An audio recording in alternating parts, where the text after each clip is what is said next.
The old collection is being brought forward to the new collection. First of all, what we actually want to do is actually take a section going all through the perimeter, through the front and the underneath areas. So we're not actually creating any hard lines into the haircut. We're just taking a very curved sort of section. And then through this area, we actually want to work our darkest tone of like a caramel blonde. Okay, now we're actually taking the same sort of idea of the section pattern through to the other side. The main idea behind this technique is to keep it quite uneven, so you're not creating too much of a bold feeling underneath. And again, keeping the darker tones through the underneath section, so you're creating depth and strength. If you worked with lighter colours through, you'll probably find that you're actually going to make the haircut, especially through the edges, making the haircut look a lot weaker. So now what we're doing is just working our darkest tone from the mid-lengths and ends. So just start edging your colour into the root area, and then just bringing it straight down mid-lengths and ends. And just repeat the same process as you move around to the sides and to the back area. This is where we actually want quite a lot of the dark tone to go through. So we're actually taking this area now, right on the root, and then straight down to the mid-lengths and ends. So automatically you're creating some depth through the front, just really accentuating her facial features plus the haircut. So now we're going to actually let that top area fall down over the top. You can actually see there's still quite a lot of blonde going through this middle area. So how we're going to actually section pattern it now is to actually take 3 rectangle shapes through the middle. Taking your rectangles quite large. So you've got one through the middle area on one side. We've got this sweeping fringe area. And then just so we've got some colour going through this crown area, taking another rectangle through the crown.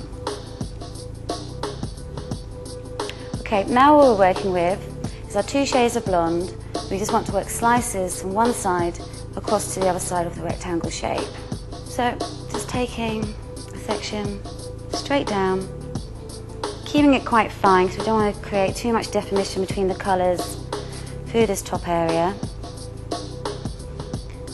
So just taking a section, and we're just starting off with our softer tone, which is very soft, natural blonde, through the root area, working the colour halfway down the hair. We then use our next colour, which is our white blonde, and work it through the mid-lengths and ends. Remembering the same process as underneath, so you're not creating any hard lines, just edging that colour into the other colour. So you just get a real sort of graduation colour without any hard lines appearing. Okay, so now we're doing is just taking a larger slice, because we actually want to leave some of Bianca's old natural tones and old sort of colour tones shining through this top area. So just taking a larger slice and then just halving, again in a slice formation. And then we just repeat the same process as the last packet. Pack it close into the root area, softer blonde through the root, and then you use your lightest colour through the mid-lengths and ends, just graduating it into that old tone. So just continuing the same process through to the other side of our rectangle shape. Okay, so I've actually come to the middle through the back area. Actually, just going to be using our softest blonde through the root to the mid-lengths and ends, just so you haven't got anything too stark and too strong going through that middle area of your haircut. So just taking that straight through roots, mid-lengths and ends.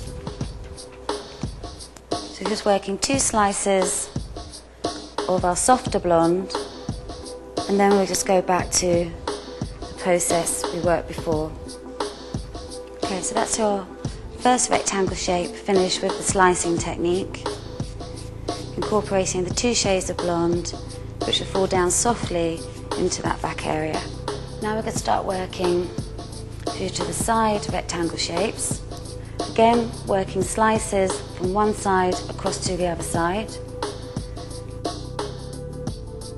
This is where we're incorporating a longer fringe area.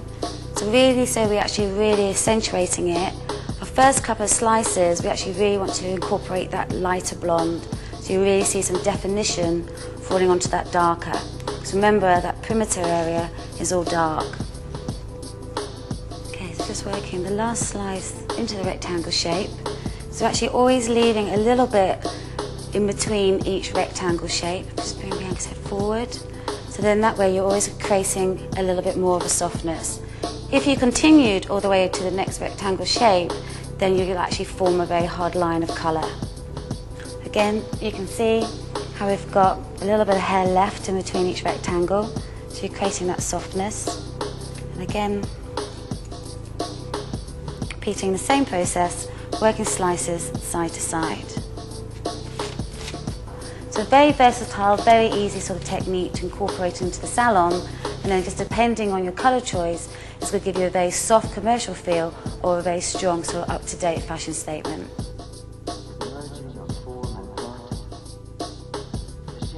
Okay, here we come back to Bianca, and we can see that we've done the colour now, but now we're going to just finish off the hair, and I'm going to be using some bedhead fully charged.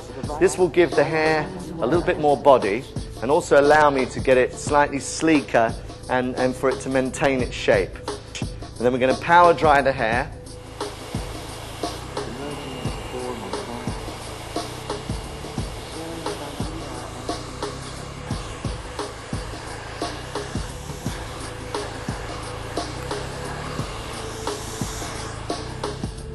You can see how the product's giving it a nice shine.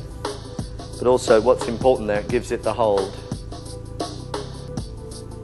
You can see how that's worked in for our line at the side.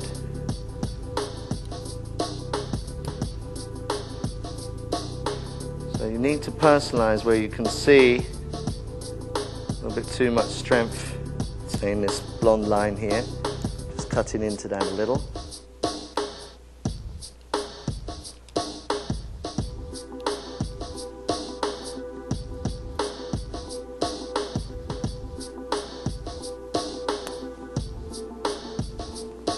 Down to the base, just breaking that up a little bit, not too much, just enough to soften it,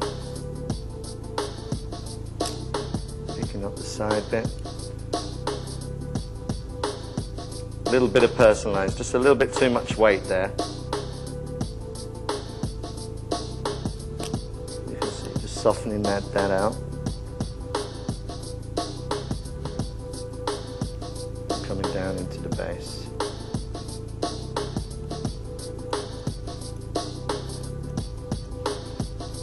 Just combing it different ways to have a look. You can see how that colour is working for you.